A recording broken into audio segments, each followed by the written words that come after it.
Sal Pal, give me one word to describe the Eagles' performance last night. Regressing. Why? Well, Jalen Hurts didn't see wide open receivers once again, and his interceptions I thought were totally avoidable. Let's just go to the last one in overtime. He flushes to his right. Now, listen, this drive in overtime was a thing of beauty by the offense and Jalen Hurts.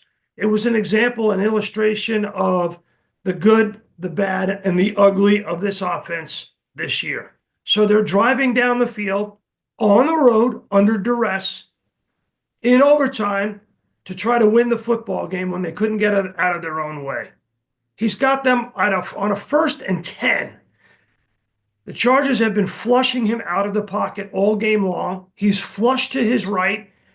Dallas Goedert, who has been his security blanket all game, Dan, is sitting there 8 yards downfield, wide open. And instead, Jalen Hurts tries to thread the needle to the goal line area to Johan Dotson. Ball is tipped and picked. Game over. That play, to me, is indicative, from what I see, that drive and that play is indicative of what I think the Eagles could be and what they have become. How dangerous are they trying to regroup with the final month of the regular season? Well, they're in survival mode. I don't know about regroup. They're in survival mode. They got 4 games left. They start with the Raiders, which is an absolute stone-cold lock, must-win football game at home after losing 3 in a row. And then the Commanders twice, but the Bills sandwiched in between on the road in Buffalo. So clearly they must win 3 out of 4. But, they got to get it right with Jalen Hurts. So Nick Sirianni, as Tim McManus, my colleague on ESPN.com, reported earlier in the week, finds himself now in the offensive meeting rooms for the first time, giving his input more and more into the offense. Question, of course, being begged, what took so long, right? Why are we waiting until after 2 losses when the offense could get out of its way against Detroit and Green Bay and Chicago? So there's that. Why did you take so long to give your input, stick your nose in there? And then after he does, Jalen Hurts has his worst game as a pro. Throws 4 interceptions. Last time that's happened for an Eagles quarterback was Donovan McNabb, 1999, when Donovan McNabb was a rookie. Yeah, he's such a conundrum because, as I've mentioned, if it's a big game and the bright lights, Jalen Hurts has played extremely well. It's just we're going to look at his regular season and his numbers and go, why?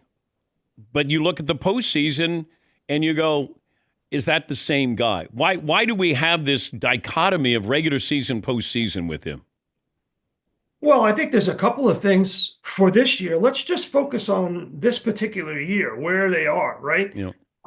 Last night they were missing their best offensive lineman, Lane Johnson, their best defensive lineman, Jalen Carter. They turned the ball over 5 times and they were still in position to win it in overtime. So that's the big picture.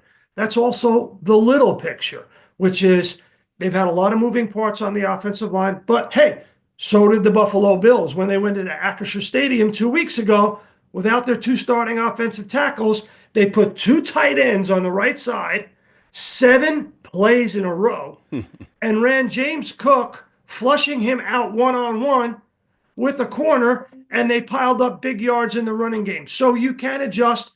Next man up is the concept in the NFL if you do it right. But the Eagles haven't gotten it right yet. With their offensive line hurt, Lane Dickerson leaves the game. That's also an issue. But here's the bottom line. They threw it 40 times last night. Only ran it 25 against a 2-deep safety zone defense that kills the passing game. The Chargers were number 2 against the pass.